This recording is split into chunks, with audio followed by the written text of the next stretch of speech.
Hi, I've been meaning to make this video for a few days now, and it's like 3:30 in the afternoon. I am out delivering food. I've been doing Uber Eats for a couple weeks now. Um, Before that, and why I'm making this video, I um, I want to make this as short and sweet as I can, but I was in tech for 17 years and I quit my tech job a few years ago. Um, I wasn't enjoying life. I didn't enjoy the work. And I had an opportunity where most of my position was offshored, and I'm kind of sick of this cycle of that happening. So I went off on my own. For a while, I stayed home as a stay-at-home dad, and we have a 4-year-old now Airedale Terrier who has a lot of energy. So I was always walking her, so I started walking dogs, and so I was a stay-at-home dad and did all the grocery shopping and cleaning and making meals and walking our dog, and started walking other people's dogs, and that's kind of what I did for a while I was figuring out what I'm going to do next. In the last couple years, I'd started 2 businesses. One it was a more kind of dog walking, dog boarding, starting to do some training, stuff like that. Not a real big income, but probably like a third of the income that I had coming in. So it became significant. About a year ago, less than a year ago,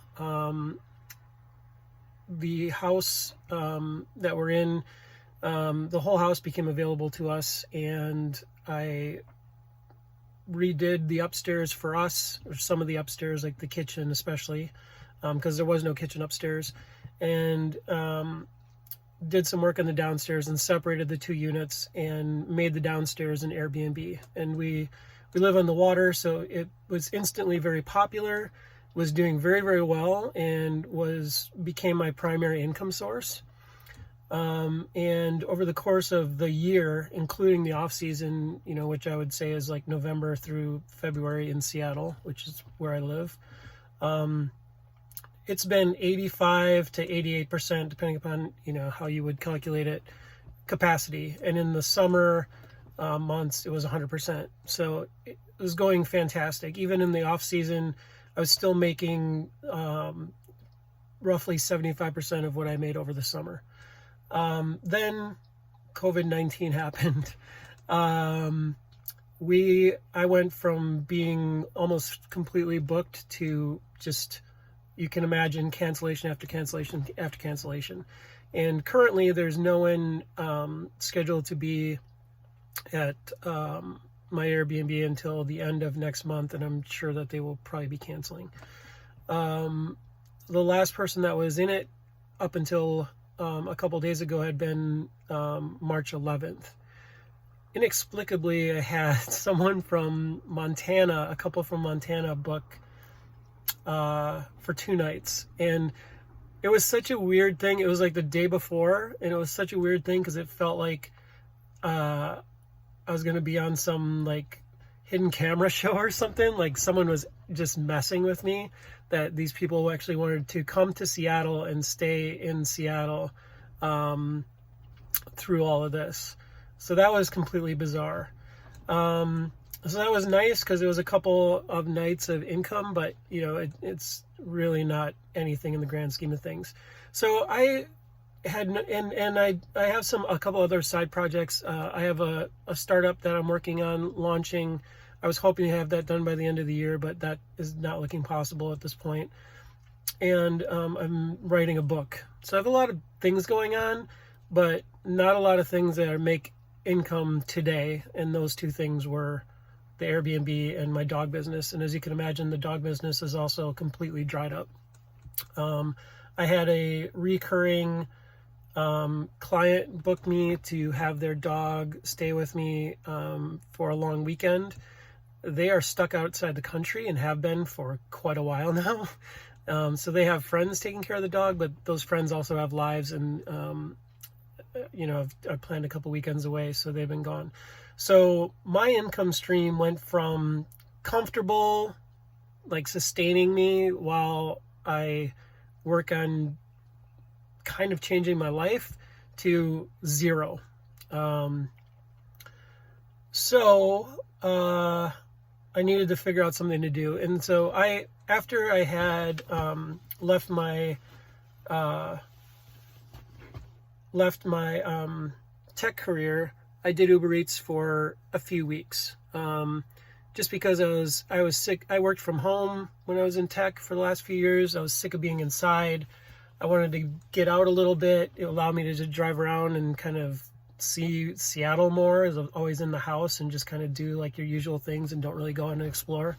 So it got me out of the house. It brought in a little bit of money. I mean, it was not a big money maker. I mean, realistically, $15 to $20 an hour, which really doesn't compare to what I was making.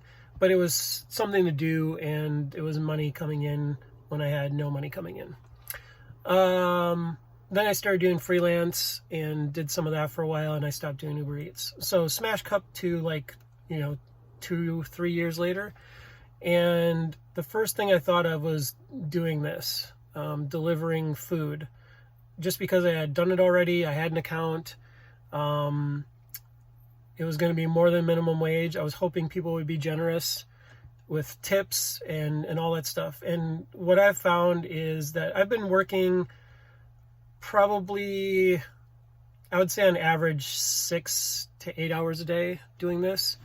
And really only not doing it more just because I've been trying not to do it at night, and just because the mentality at night and everything just seems to degrade. It just feels more unsafe. There's more people waiting at restaurants for their food. There's more people out like after work just milling about because they're sick of being pent up all day, working from home or with their families, and everybody's just more out, even though you're not supposed to be. And I know I'm taking a risk doing this, and so I'm trying to mitigate that by not being irresponsible with when I'm out doing this. So I find I'm doing like 6 in the morning till like 9 or 10.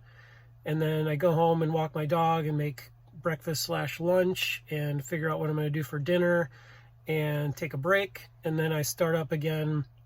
I've kind of been skipping on lunch as well for similar reasons. I think there's a lot of competition. There's other drivers out there. And there is also more risk because there's just more people out at lunch. So I've been finding I do early mornings. A lot of people are ordering Starbucks and McDonald's and stuff like that. And actually the tips are good because generally people are ordering for like a whole family. So they're already spending probably $70 on Starbucks. So they're happy to give you a $10 tip. So that's nice. And then I've been doing like today, which has been slow because I think partly it hasn't been slow. I may be getting requests right now, and I think they're muted when I'm recording video. But doing like 1:30 or 2 till 4 or 5, sometimes longer if it's good. And then I kind of knock off and I have dinner like a normal person and stuff, like versus when I first started doing this, I was doing the morning, lunch, and evening, and skipping the late morning, skipping afternoon. And I found that I actually make about the same amount of money working sort of the off times. I don't think there's a lot of drivers working in the morning, so I'm busy the whole entire time. And yeah, so it's kind of crazy. And one thing I want to comment on is I'm happy I'm doing this. I'm actually making, I think I figured out the other day, there's days I've made over $30 an hour, which is not a lot in Seattle, but it's significant for having either $0 or $30 an hour. And it's keeping me afloat without having to rack up credit or debt or whatever. So it's paying day-to-day bills. And so I'm happy I'm out because people are very appreciative for the most part that you're out doing this and bringing them food and keeping them from having to go out in the world. A lot of people just want you to drop stuff at the door. which I'm happy to do considering the scenario, and people are pretty good about tipping, in relation to that, compensating you for the extra work. And it's also like searing in my memory, like this event. I think if I was just at home, worrying about finances, worrying about health, all that stuff. The other thing I should add is, like, I'm 45. I have zero health problems. I'm a healthy person. Granted, I don't want to get COVID-19, but I feel like I'm in a position health-wise where if I did get it, I would be more or less fine. Or, that's the assumption, that's the hope. But I'm not a person who gets sick a lot, and I don't have health problems. So I'm going to throw that part out there. I'm taking a calculated risk. And I kind of don't even see it as that at this point. This is just kind of what I'm doing now for however long this lasts. So to get back to the other thing, I'm sorry this video got way longer than I thought, but I've had so many thoughts over the last few days, and I've spent so much time alone in this car, thinking about things, that I just kind of needed to get it out. So the other thing that I was getting to before was, like, I'm getting this seared into my brain. Like, I'm experiencing, seeing all of the, people are this guy's staring at me, seeing all the restaurants as they are, with, like, all of them, the ones that can move all their chairs to one side, there's this big open space. Places have tape on the floor and squares and things, like, measured out to 6 feet for people to stay apart. Just there's 1 to 3 people working in these places. And then just seeing just parts of Seattle that are absolutely empty. And if you've been to Seattle in the last few years, that is just something that doesn't happen. There's no traffic, or very little. It's just crazy.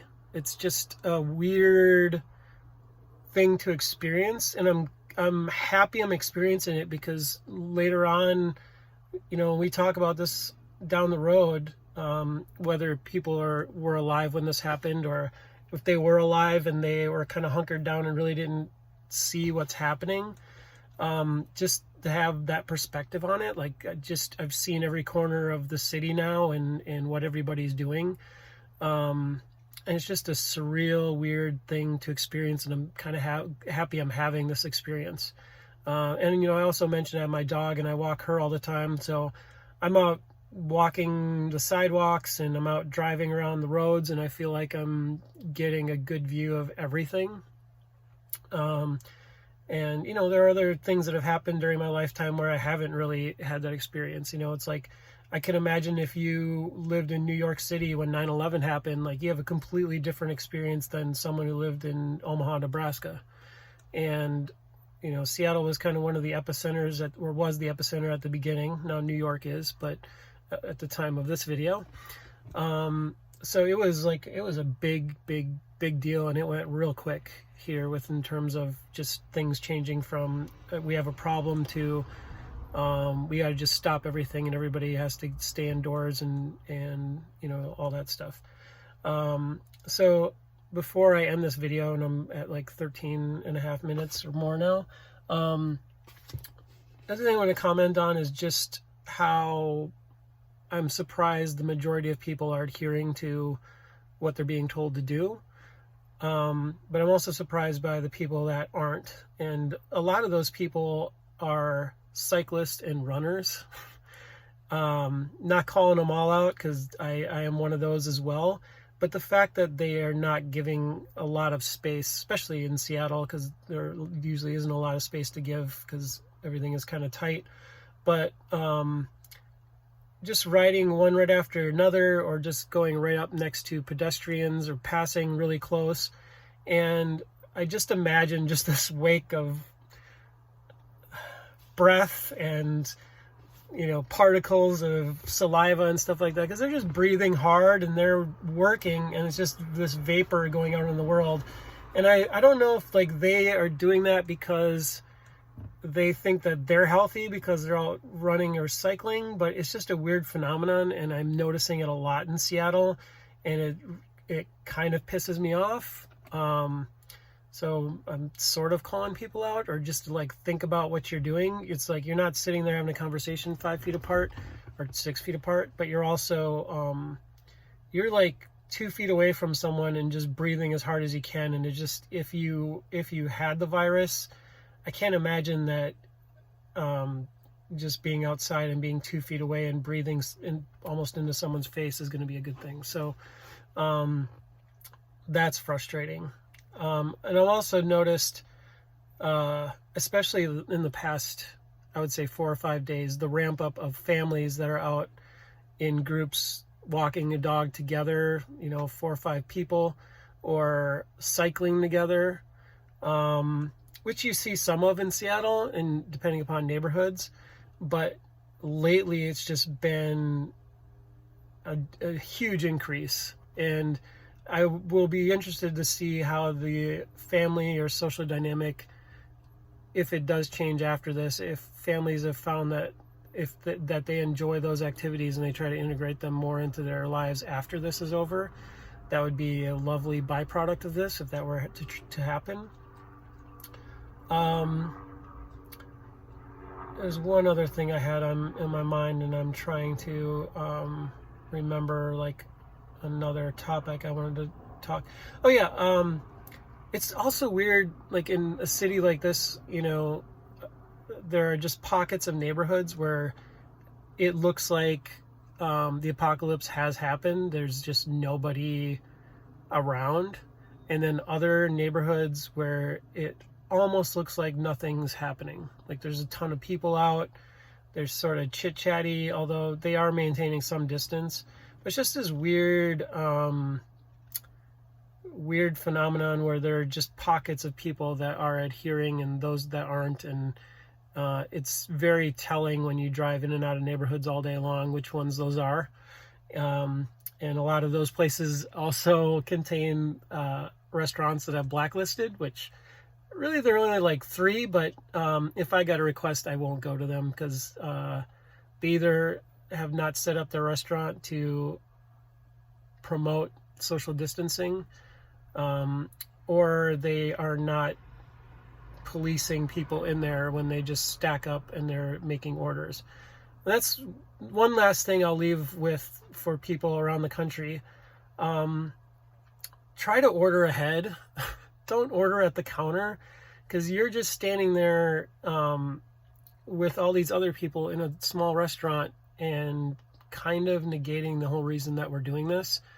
Order ahead.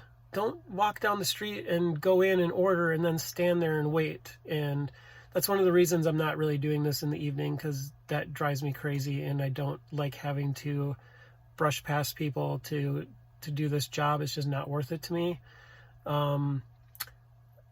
But I think that's it. So I don't know how much longer I'm going to do this. I think I'm going to have to probably do this until my Airbnb, till people are comfortable coming back and staying at an Airbnb in Seattle, which I think is going to be at least a couple months. I don't know for sure, but and same thing with dogs. I think that might start a little bit ahead of the curve with the Airbnb, or if I figure something else out. But right now, in terms of making money in a situation where no one's allowed to leave the house, this is my best option, and this is what I'm going to be doing. So I hope this is kind of interesting to somebody. And it was 19 minutes long, so that is not my intention. But I had a lot to get out. So if you made it this far, thank you. If not, sorry for wasting your time.